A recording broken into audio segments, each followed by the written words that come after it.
अथ सप्ताशीतितमोऽध्याय वेदस्तुति। परीक्षित उवाच।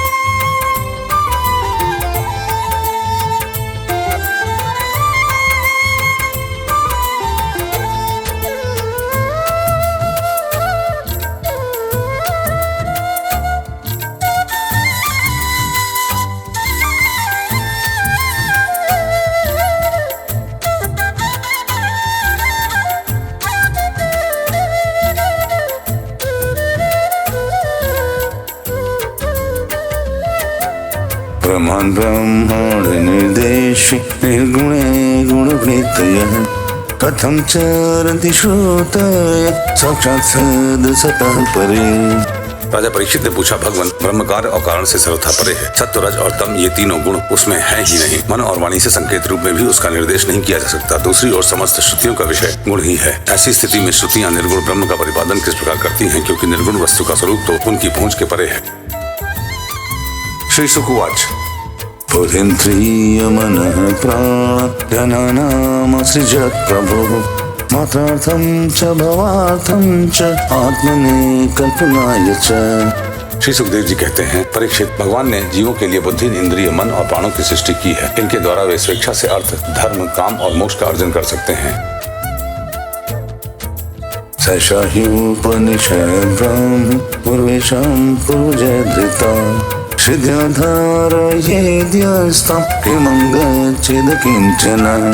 ब्रह्मा का प्रतिपादन करने वाली उपनिषद का यही स्वरूप है। इसे पूर्वजों के भी पूर्व सनक आदि ऋषियों ने आत्मनिश्चय के द्वारा धारण किया है। जो भी मनुष्य इसे श्रद्धा पूर्वक धारण करता है वह बंधन के कारण समस्त उपाधियों, अनाथ भावों से मुक्त होकर अपने परम कल्याण रूप परमात्मा को प्राप्त हो जाता है। कथम नारायणान्वितम् नारदस्य च संवाद विषय नारायणस्य च। इस विषय में मैं तुम्हें एक गाथा सुनाता हूँ। उस गाथा के साथ स्वयं भगवान नारायण का संबंध है। वह गाथा देवर्षि नारद और ऋषि श्रेष्ठ नारायण का संवाद है। एकदा नारदो लोकं पर्यटन् भगवत् प्रियः सनातनं ऋषिं दृष्टुं ययो नारायण समम्। एक समय की बात है, भगवान के प्यारे भक्त देवर्षि नारद जी विभिन्न लोकों में विचरण करते हुए सनातन ऋषि भगवान नारायण का दर्शन करने के लिए बद्रिकाश्रम गए। यो वै भारतवर्षेऽस्मिन् हिमाय स्वस्ति नृणां धर्मज्ञानशमोपेतु वकल्पादास्त्रितसपः। भगवान नारायण मनुष्यों के अभ्युदय और परम निःश्रेयस के लिए इस भारतवर्ष में कल्प के प्रारंभ से ही धर्म, ज्ञान और संयम के साथ महान तपस्या कर रहे हैं।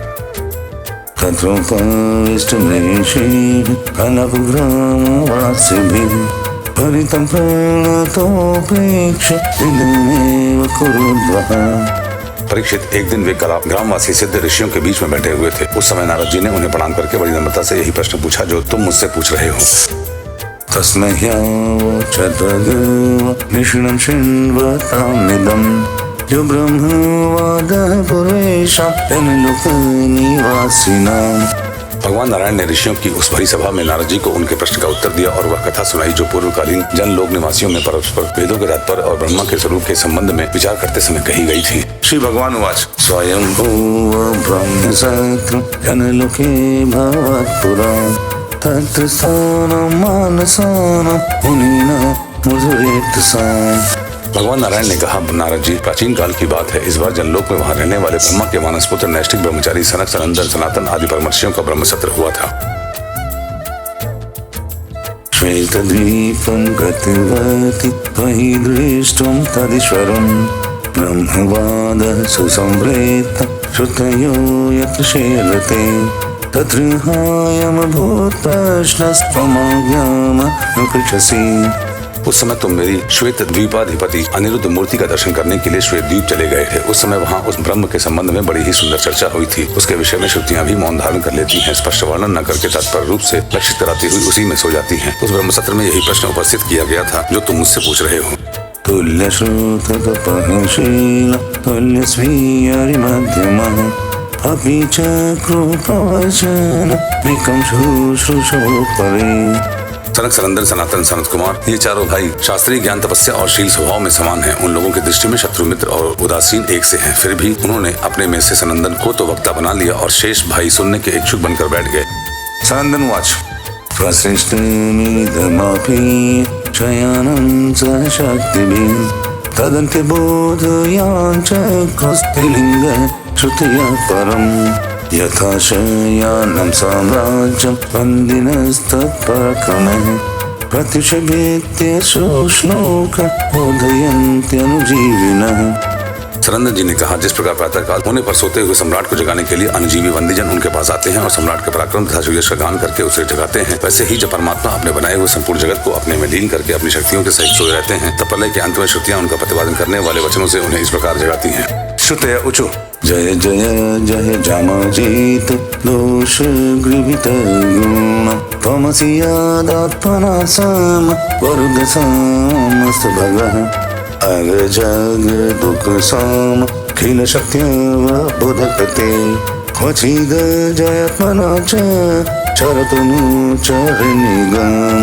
श्रुतियां कहती हैं, अजित आप ही सर्वश्रेष्ठ हैं, आप पर कोई विजय नहीं प्राप्त कर सकता। आपकी जय हो प्रभु, आप स्वभाव से ही समस्त ऐश्वर्यों से पूर्ण है, इसीलिए चराचर प्राणियों के फंसाने वाली माया का नाश कर दीजिए प्रभु। इस गुणमयी माया ने दोष के लिए जीवों के आनंदादिमय सहज स्वरूप का आस्वादन करके उन्हें बंधन में डालने के लिए ही सत्वादि गुणों को ग्रहण किया है। जगत में जितनी भी साधना, ज्ञान, क्रिया आदि शक्तियां हैं, उन सबको जगाने वाले आप ही हैं, इसीलिए आपके मिटाए बिना यह माया मिट नहीं सकती। यद्यपि हम आपका स्वरूपतः वर्णन करने में असमर्थ हैं, परंतु जब कभी आप माया के द्वारा जगत की सृष्टि करके सगुण हो जाते हैं या उसको निषेध करके स्वरूप स्थिति की लीला करते हैं अथवा अपना सच्चिदानंद स्वरूप से विग्रह पकड़ करके क्रीड़ा करते हैं, तभी हम यत्किंचित आपका वर्णन करने में समर्थ होती हैं।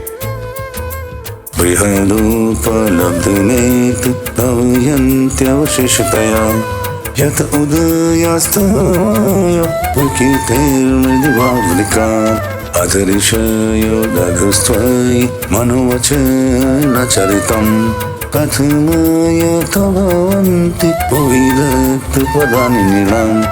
इसमें संदेह नहीं कि हमारे द्वारा इंद्र, वरुण आदि देवताओं का भी वर्णन किया जाता है, परंतु हमारे सारे मंत्र अथवा सभी मंत्र दृष्टा ऋषि प्रतीत होने वाले इस संपूर्ण जगत को ब्रह्मा स्वरूप ही अनुभव करते हैं, क्योंकि जिस समय यह सारा जगत नहीं रहता उस समय भी आप बच रहते हैं। जैसे घट, शराब आदि सभी विकार मिट्टी से ही उत्पन्न और उसी में लीन होते हैं, इसी प्रकार संपूर्ण जगत की उत्पत्ति और प्रलय आप में ही होती है। तब क्या आप पृथ्वी के समान विकारी हैं? नहीं, आप तो एक रस निर्विकार हैं, इसी से यह जगत आप में उत्पन्न नहीं प्रतीत है। इसीलिए जैसे घट, शराब आदि का वर्णन भी मिट्टी का ही वर्णन है, वैसे ही इंद्र, वरुण आदि देवताओं का वर्णन भी आपका ही वर्णन है। यही कारण है कि विचारशील ऋषि मन से जो कुछ सोचा जाता है, वह वाणी से जो कुछ कहा जाता है, उसे आपस में ही स्थित आपका ही स्वरूप देखते हैं। मनुष्य आपका पैर चाहे कहीं भी रखें, ईंट, पत्थर या काठ पर, होगा वह पृथ्वी पर ही, क्योंकि वे सब पृथ्वी रूप ही हैं। इसीलिए हम चाहे जिस नाम या जिस रूप का वर्णन करें, वह आपका ही नाम, आपका ही रूप है।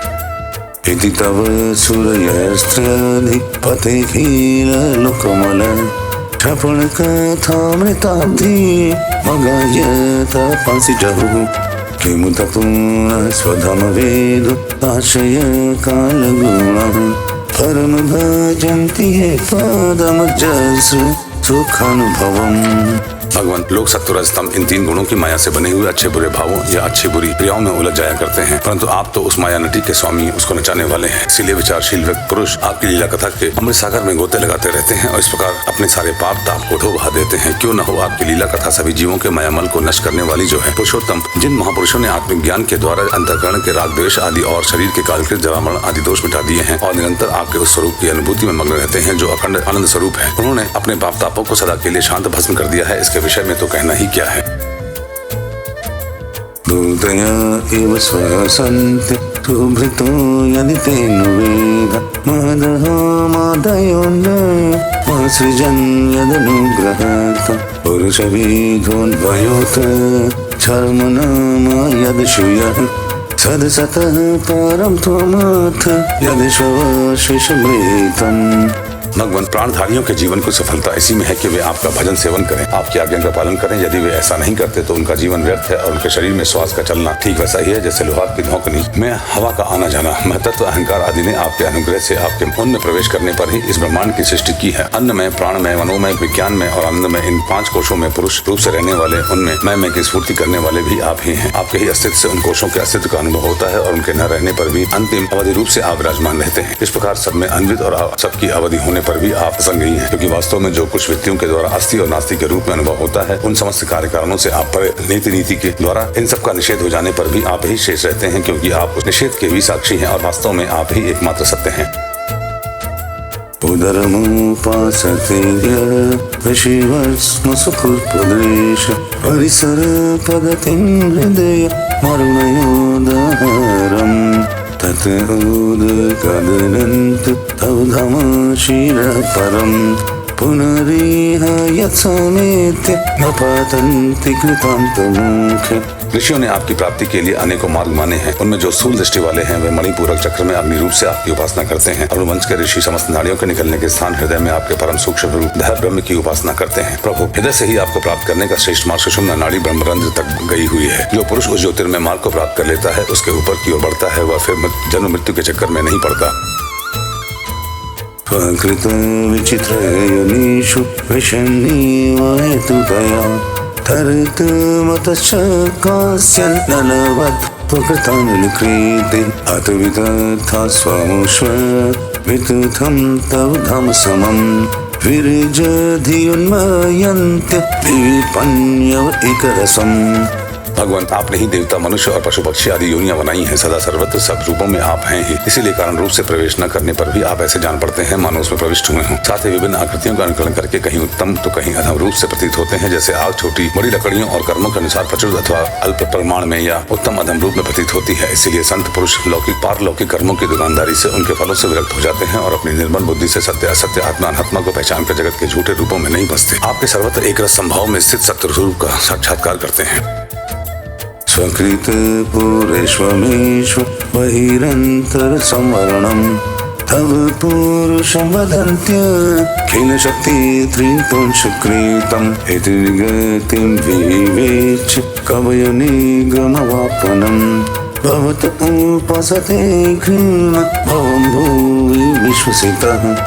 प्रभु, जिन शरीरों में रहता है वे उसके कर्म के द्वारा निर्मित होते हैं और वास्तव में उन शरीरों के कारण कार्य रूप आवरणों से वह रहित है, क्योंकि वस्तुतः उन आवरणों की सत्ता ही नहीं है। तत्वज्ञानी पुरुष ऐसा कहते हैं कि समशक्तियों को धारण करने वाले आपका ही वह स्वरूप है। स्वरूप होने के कारण अंश न होने पर भी उसे अंश कहते हैं और निमित्त न होने पर भी निर्मित कहते हैं। इसी से बुद्धिमान पुरुष जीवन के वास्तविक स्वरूप पर विचार करके परम विश्वास के साथ आपके चरण कमलों की उपासना करते हैं, क्योंकि आपके चरण ही समस्त वैदिक कर्मों के समर्पण स्थान और मोक्ष स्वरूप है। दुर्भगमात्मत्व निगमय तवत् तनुष चरित महामृताब्धि परिवत परिश्रमणः न परिलशन्ति केचिद् पवर्गमपि शरते चरण सरोजहंस कुलसंग विशिष्ट गृहः।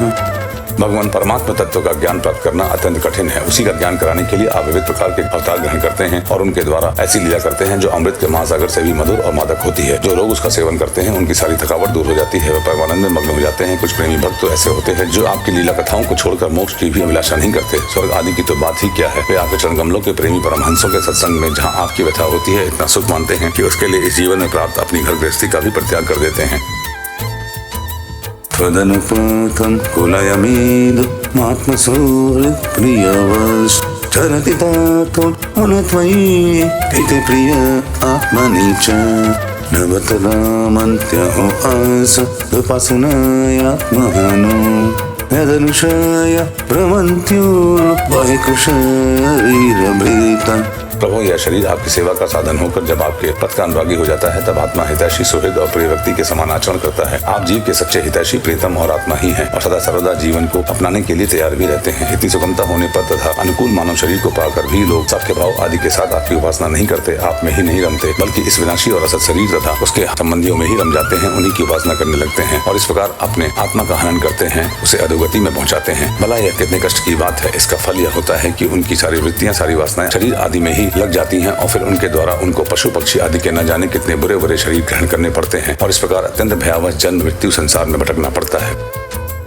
निभृतमारुन्मनुक्षत्रेण योगयुजुर्दीयन् मुनय उपासते तदर्प्युपीयं मरुणात् श्रेय ऊर्गेन्द्रभुज भुजदण्डविशक्तियो वयमपि ते समहसं दृशुङ्घ्रे सरोजसुधा। प्रभु बड़े बड़े विचारशील योगी यदि अपने प्राण मन और इंद्रियों को वश में करके दृढ़ योगाभ्यास के द्वारा हृदय में आपकी उपासना करते हैं, परंतु आश्चर्य की बात तो यह है कि उन्हें जिस पद की प्राप्ति होती है उसी की प्राप्ति उन शत्रुओं को भी हो जाती है जो आपसे बैर भाव रखते हैं, क्योंकि स्मरण तो वे भी करते ही हैं, कहाँ तक कहें। भगवान, वे स्त्रियां जो अज्ञानवश आपको परिच्छिन्न मानती हैं और आपके शेषनाग के समान मोटी लंबी तथा सुकुमार भुजाओं के प्रति काम भाव से आसक्त रहती हैं, जिस परम पद को प्राप्त करती हैं वही पद हम श्रुतियों को भी प्राप्त होता है। यद्यपि हम आपको सदा सर्वदा एक रस अनुभव करती हैं और आपके चरणारविंद का मकरंद पान करती रहती हैं, क्यों न हो आप समदर्शी जो हैं, आपकी दृष्टि में उपासक के परिच्छिन्न या अपरिच्छिन्न भाव में कोई अंतर नहीं है। कहनु वेद बतावर जन्म लयोग्न सरम यत उदगादृश्यामादेवगणा उभये तर्हि न सन् च सदुभयं न च कलजवः किमपि न तत्र शास्त्रमवकृष्येष यदा। भगवान आप अनादि और अनंत हैं, जिसका जन्म और मृत्यु काल से सीमित है, वह भला आपको कैसे जान सकता है। स्वयं ब्रह्मा जी, निवृत्ति परायण सनगादि और प्रवृत्ति परायण मरीचि आदि भी बहुत पीछे आपसे ही उत्पन्न हुए हैं। जिस समय आप सबको समेट कर सो जाते हैं उस समय ऐसा कोई साधन नहीं रह जाता जिससे उनके साथ ही सोया हुआ जीव आपको जान सके, क्योंकि उस समय न तो आकाश आदि स्थूल जगत रहता है और न तो महत्व आदि सूक्ष्म जगत। इन दोनों से बने हुए शरीर और उनके निमित्त क्षण मुहूर्त आदि काल के अंग भी नहीं रहते। उस समय कुछ भी नहीं रहता, यहाँ तक कि शास्त्र में आप में ही समा जाते हैं। जनिमसतः सतो वृत्ति मुतत्वनीयं विदां विपुणमृतं स्वयन्त्युपदिशन्ति आरूपितः त्रिगुणमयः पुमानीति विधायादबोधकृता त्वयि तत्र परत्रेषु अविदवबोधरसे। प्रभु, कुछ लोग मानते हैं कि असत जगत की उत्पत्ति होती है और कुछ लोग कहते हैं कि सतरूप दुखों का नाश होने पर मुक्ति मिलती है। दूसरे लोग आत्मा को अनेक मानते हैं, तो कई लोग कर्म के द्वारा प्राप्त होने वाले लोक और परलोक रूप व्यवहार को सत्य मानते हैं। इसमें संदेह नहीं कि ये सब बातें भ्रम मूलक हैं और वे आरोप करके ही ऐसा उपदेश करते हैं। पुरुष त्रिगुणमय है और इस प्रकार का भेदभाव केवल अज्ञान से ही होता है और आप अज्ञान से सर्वथा परे हैं, इसीलिए ज्ञान स्वरूप आप में किसी प्रकार का भेदभाव नहीं है। सदिवमानस्त्रिवृत्तै विभात्य सदमनुजा सदविभ्रेषन्ते शेष विधुमात्मतयात्मवीर न हि विकृतिं यजन्ति कनकसिद्धुदात्मया स्वकृतमानुप्रविष्टामि तमात्मतया वसितम्। यह त्रिगुणात्मक जगत मन की ही कल्पना मात्र है। केवल यही नहीं, परमात्मा और जगत के पृथक प्रतीत होने वाला पुरुष भी कल्पना मात्र ही है। इस प्रकार वास्तव में असत होने पर भी अपने सत्य अधिष्ठान आपकी सत्ता के कारण यह सत्य सा प्रतीत हो रहा है। इसीलिए भोक्ता भोग्य और दोनों के संबंध को सिद्ध करने वाली इंद्रियां आदि जितना भी जगत है सबको आत्मज्ञानी पुरुष आत्मा रूप से सत्य ही मानते हैं। सोने से बने हुए कड़े कुंडल आदि स्वर्ण रूप ही तो हैं, इसीलिए उनको इस रूप में जानने वाला पुरुष उन्हें छोड़ता नहीं। वह समझता है कि यह भी सोना है। इस प्रकार यह जगत आत्मा में ही कल्पित आत्मा से ही व्याप्त है, इसीलिए आत्मज्ञानी पुरुष इसे आत्मरूप ही मानते हैं।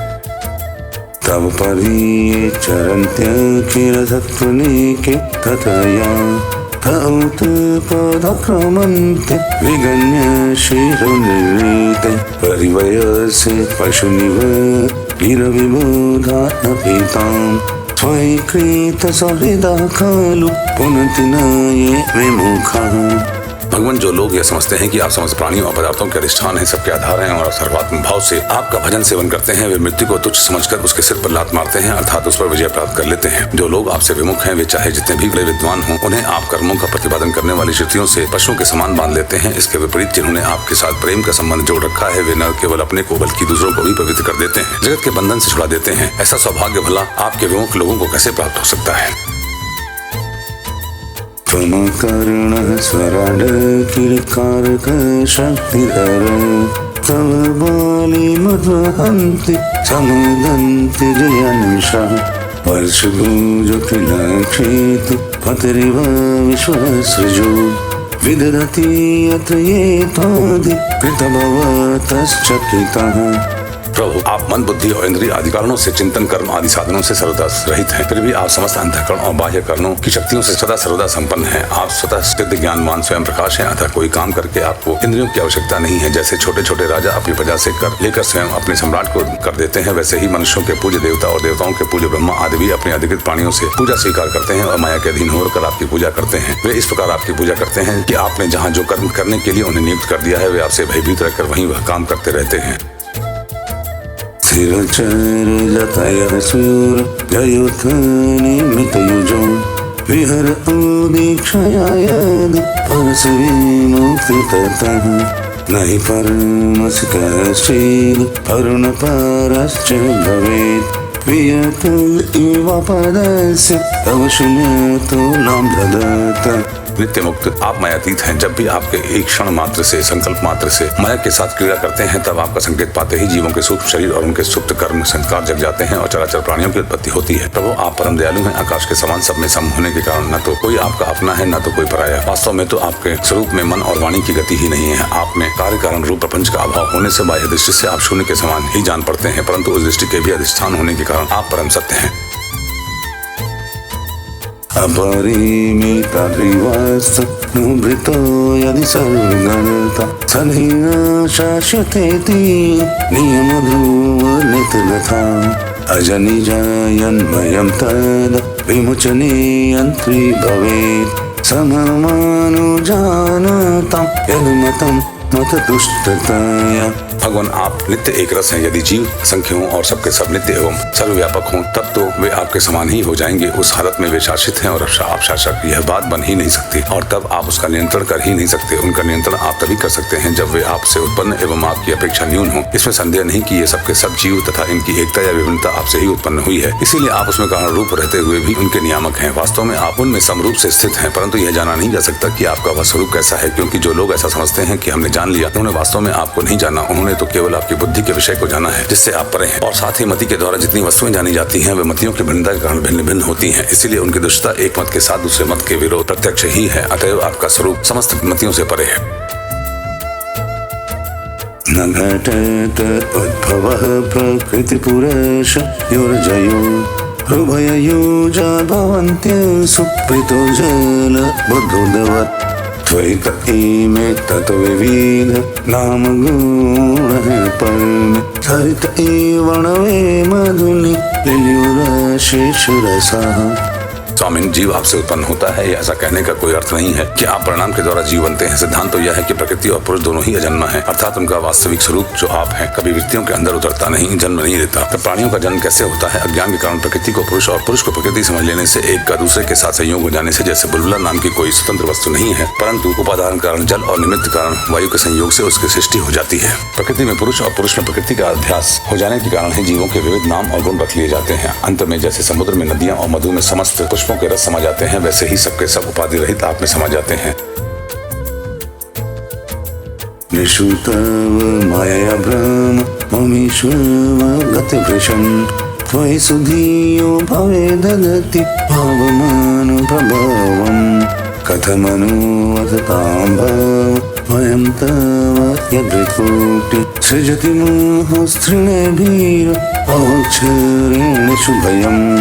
भगवान, सभी जीव आपकी माया से भ्रम में भटक रहे हैं, अपने को आपसे पृथक मानकर जन्म मृत्यु का चक्कर काट रहे हैं। परंतु बुद्धिमान पुरुष इस भ्रम को समझ लेते हैं और संपूर्ण भक्ति भाव से आपकी शरण ग्रहण करते हैं, क्योंकि आप जन्म मृत्यु के चक्कर से छुड़ाने वाले हैं। यद्यपि शीत, ग्रीष्म और वर्षा इन तीनों भागों का काल चक्र आपका भोग विलास मात्र है, वह सभी को भयभीत करता है, परंतु वह उन्हीं को बार बार भयभीत करता है जो आपकी शरण नहीं लेते। जो आपके शरणागत भक्त हैं, उन्हें भला जन्म मृत्यु रूप संसार का भय कैसे हो सकता है? विजित ऋषिकवायो विरदन्तमानसुरङ्गम् य इह यतन्तीयन्तु मतिलोलमुपायकृदः व्यसनशतान्वित संवहय गुरुशरणं मणिज इव च सन्ति कृतिकोणधरजलधौ। अजन्मा प्रभु, जिन योगियों ने अपनी इंद्रियों और प्राणों को वश में कर लिया है, वे भी जब गुरुदेव के चरणों की शरण न लेकर उच्छृंखल एवं अत्यंत चंचल मन तुरंग को अपने वश में करने का प्रयत्न करते हैं, तब अपने साधनों में सफल नहीं होते। उन्हें बार बार खेद और सैकड़ों विपत्तियों का सामना करना पड़ता है और केवल श्रम और दुख ही उनके हाथ लगता है। उनकी ठीक वही दशा होती है जैसे समुद्र में बिना कर्णधार के नाव पर यात्रा करने वाले व्यापारियों की होती है। स्वजन सुतत्मुदरधन दामोदरासुरक स्वहि सति किन्नृणां शयत आत्मनि सर्वरसे इति सद् मिथुन थोरत ये चरतं सुखयति कोन्विह स्व विहत स्वनिरस्तु भगे भगवान आप अखंड आनंद स्वरूप और शरणागतों के आत्मा हैं। आपके रहते स्वजन, पुत्र, देह, स्त्री, धन, महल, पृथ्वी, प्राण और रथ आदि से क्या प्रयोजन है। जो लोग इस सत्य सिद्धांत को न जानकर स्त्री पुरुष के संबंध से होने वाले सुखों में ही रम रहे हैं, उन्हें संसार में भला ऐसी कौन सी वस्तु है जो सुखी कर सके। क्योंकि संसार की सभी वस्तुएं स्वभाव से ही विनाशी हैं, एक न एक दिन मटिया मेट हो जाने वाली हैं। और तो क्या वे स्वरूप से ही सारहीन और सत्ताहीन हैं, वे भला क्या सुख दे सकती हैं। भूमि पुरु पुण्य तीर्थ सद नानरीशयो मदान स उत भव पदमुजारि तुगभेदं विजलः दधति सकृन् मनश्चै य आत्मनि इति सुखे न पुनरुपासते पुरुष सर्हरा वसथान। भगवान जो ऐश्वर्य, लक्ष्मी, विद्या, जाति, तपस्या आदि के घमंड से रहित हैं, वे संत पुरुष इस पृथ्वी तल पर परम पवित्र और सबको पवित्र करने वाले पुण्य में सच्चे तीर्थ स्थान है। क्योंकि उनके हृदय में आपके चरणारविंद सर्वदा विराजमान रहते हैं और यही कारण है कि उन संत पुरुषों का चरणामृत समस्त पापों और तापों को सदा के लिए नष्ट कर देने वाला है। भगवान आप नित्य आनंद स्वरूप आत्मा ही हैं, जो एक बार भी आपको अपना मन समर्पित कर देते हैं, आप में मन लगा देते हैं। वे उन देह गेहों में कभी नहीं फंसते जो जीव के विवेक, वैराग्य, धैर्य, क्षमा और शांति आदि गुणों का नाश करने वाले हैं। वे तो बस आप में ही रम जाते हैं। सद इदमुत्थितं सदिति चेन्ननुतर्कहतं व्यभिचरति क्वच मृषान तथुभययुक् व्यवहृतय विकल्प ईशितोन्द्र परम्परया भ्रमयति भरतीत पुरुवृत्ति विरुक्त जडा। भगवान जैसे मिट्टी से बना हुआ घड़ा मिट्टी रूप ही होता है, वैसे ही सत से बना हुआ जगत भी सत ही है। यह बात युक्ति संगत नहीं है, क्योंकि कारण और कार्य को निर्देश ही उनके भेद का द्योतक है। यदि केवल भेद का निषेध करने के लिए ही ऐसा कहा जा रहा हो तो पिता और पुत्र में दंड और घटनाश में कार्य कारण भाव होने पर भी वे एक दूसरे से भिन्न है। इस प्रकार कार्य कारण की एकता सर्वत्र एक सी नहीं दिखी जाती। यदि कारण शब्द से निमित्त कारण न लेकर केवल उपादान कारण लिया जाए, जैसे कुंडल का सोना, तो भी कहीं कहीं कार्य की असत्यता प्रमाणित होती है, जैसे रस्सी में सांप। यहाँ उपादान कारण के सत्य होने पर भी उसका कार्य सर्वथा असत्य है। यदि यह कहा जाए कि प्रतीत होने वाले सर्प का उपादान कारण केवल रस्सी नहीं है, उसके साथ अविद्या का भ्रम का मेल भी है, तो यह समझना चाहिए कि अविद्या और सत वस्तु के संयोग से ही इस जगत की उत्पत्ति हुई है। इसीलिए जैसे रस्सी में प्रतीत होने वाला सर्प मिथ्या है, वैसे ही सत वस्तु में अविद्या के संयोग से प्रतीत होने वाला नाम रूपात्मक जगत भी मिथ्या है। यदि केवल व्यवहार के लिए सिद्धि के लिए ही जगत की सत्ता अभीष्ट हो तो उसमें कोई आपत्ति नहीं है, क्योंकि वह परमार्थिक सत्य न होकर केवल व्यवहारिक सत्य है। यह भ्रम व्यवहारिक जगत में माने हुए काल की दृष्टि से अनादि है और अज्ञानी जन बिना विचार किए पूर्व के भ्रम से प्रेरित होकर अन्य परंपरा से इसे मानते चले आ रहे हैं। ऐसी स्थिति में कर्मफल को सत्य बतलाने वाली श्रुतियां केवल उन्हीं को भ्रम में डालती हैं जो कर्म में जड़ हो रहे हों, और यह नहीं समझते कि इनका तात्पर्य कर्म फल नित्यता बतलाने में नहीं, बल्कि उनकी प्रशंसा करके उन कर्मों में लगाने में है। न यदि दुर्भाग आस न भविष्यदतो निधन धनुमित मंत्रात्मय विवाति मृष्यकलसे अथ उपमीयते द्रवेण जाति विकल्प पथ वितथ मनो विलासमृत नित्यवन्त्य बोधा। भगवान वास्तविक बात तो यह है कि यह जगत उत्पत्ति से पहले नहीं था और प्रलय के बाद भी नहीं रहेगा। इससे यह सिद्ध होता है कि यह बीच में ही एक रस परमात्मा में मिथ्या ही प्रतीत हो रहा है। इसी से हम श्रुतियां इस जगत का वर्णन ऐसी उपमा देकर कराती हैं, जैसे मिट्टी में घड़ा, लोहे में शस्त्र और सोने में कुंडल आदि नाम मात्र है। वास्तव में मिट्टी, लोहा और सोना ही है। वैसे ही परमात्मा में वर्णित जगत नाम मात्र है, सर्वथा मिथ्या है और मन की कल्पना है। इसे ना समझ मूर्ख ही सत्य मानते हैं। स यद्जयाध्वजमनुष हितगुणांशजूषन् भजति सर्वतां तदनु मृत्युमापेत भगन् त्वमुत जहासितं हिरिवत्वच मत भगो महसि माय श्रेष्ठ गुणित परिमेय भगः।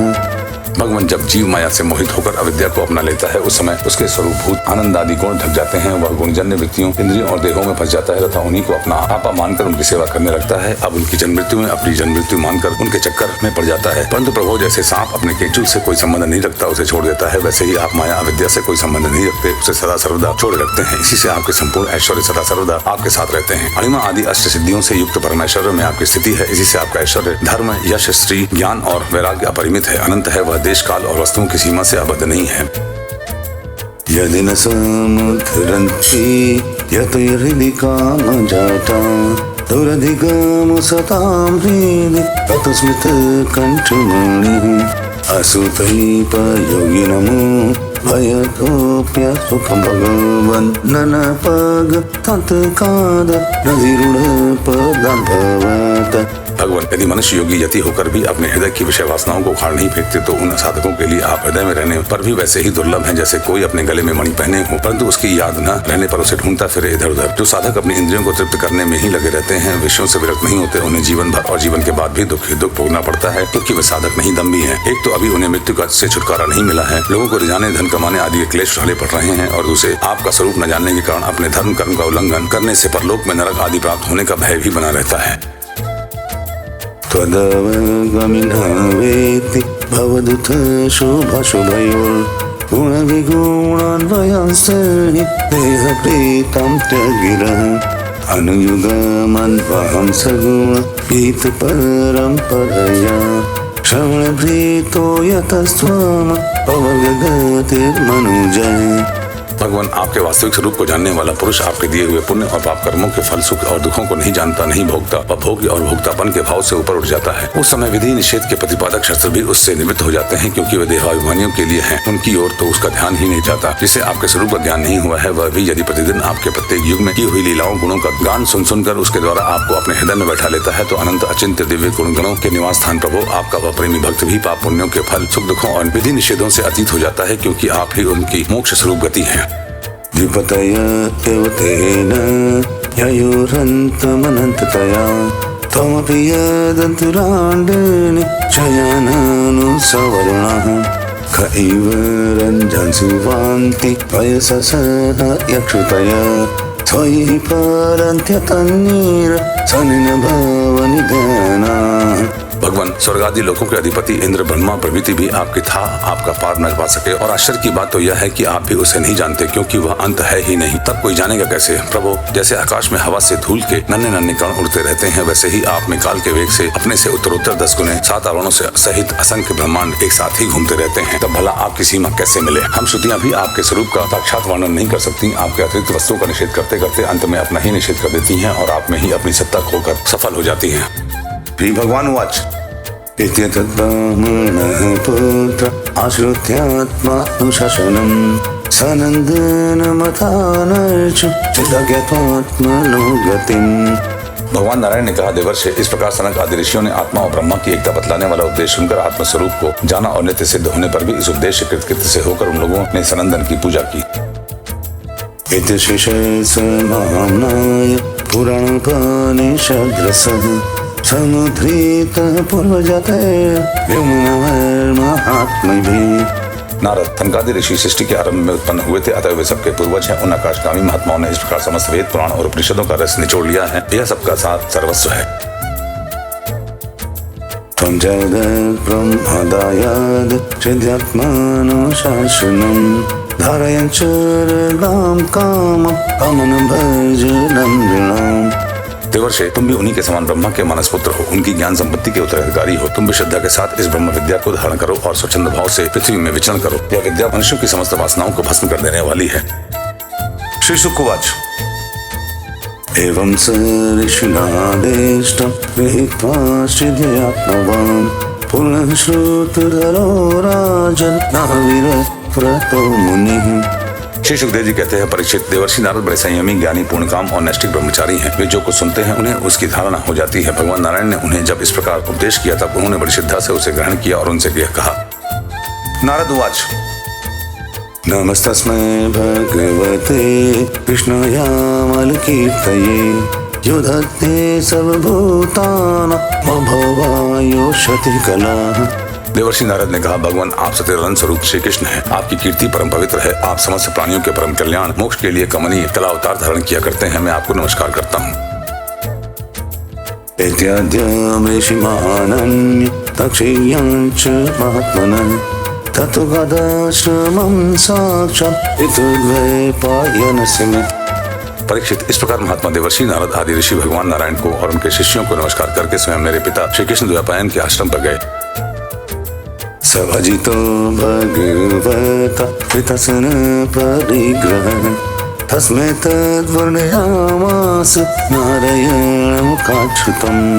भगवान वेद व्यास ने उनका यथोचित सत्कार किया। वे आसन स्वीकार करके बैठ गए। इसके बाद देवर्षि नारद ने जो कुछ भगवान नारायण के मुख से सुना था वह सब कुछ मेरे पिताजी को सुना दिया। इति तद्वर्णितं राजन् यन् प्रश्नः कृतः त्वया यथा ब्रह्मण निर्देशे निर्गुणेऽपि मनश्चरे। राजन, इस प्रकार मैंने तुम्हें बतलाया कि मनवाणी से अगोचर और समस्त प्राकृत गुणों से रहित परब्रह्म परमात्मा का वर्णन श्रुतियां किस प्रकार करती हैं और उसमें मन का कैसे प्रवेश होता है। यही तो तुम्हारा प्रश्न था। योऽस्योत्प्रेक्षक आदिमध्य निधने यो व्यक्त जीवेश्वरो यः सृष्टिविदमनु प्रविशेषु चक्रे पुरः शाश्वतः यं सम्पद्य जहात्यजामनुषयी सुखकुलायं यथा तं केवलनिरस्तु योनिमभयं ध्यायेदजस्रं हरिं। परीक्षित, भगवान ही इस विश्व का संकल्प करते हैं और उसके आदि मध्य और अंत में स्थित रहते हैं। वे प्रकृति और जीव दोनों के स्वामी हैं। उन्होंने ही इसकी सृष्टि करके जीव के साथ इसमें प्रवेश किया है और शरीरों का निर्माण करके वे ही उनका नियंत्रण करते हैं। जैसे गाढ़ निद्रा सुषुप्ति में मग्न पुरुष अपने शरीर का अनुसंधान छोड़ देता है, वैसे ही भगवान को पाकर यह जीव माया से मुक्त हो जाता है। भगवान ऐसे विशुद्ध केवल चिन्मात्र तत्व हैं कि उनमें जगत के कारण माया अथवा प्रकृति का रत्ती भर भी अस्तित्व नहीं है। वे ही वास्तव में अभय स्थान है। उनका चिंतन निरंतर करते रहना चाहिए।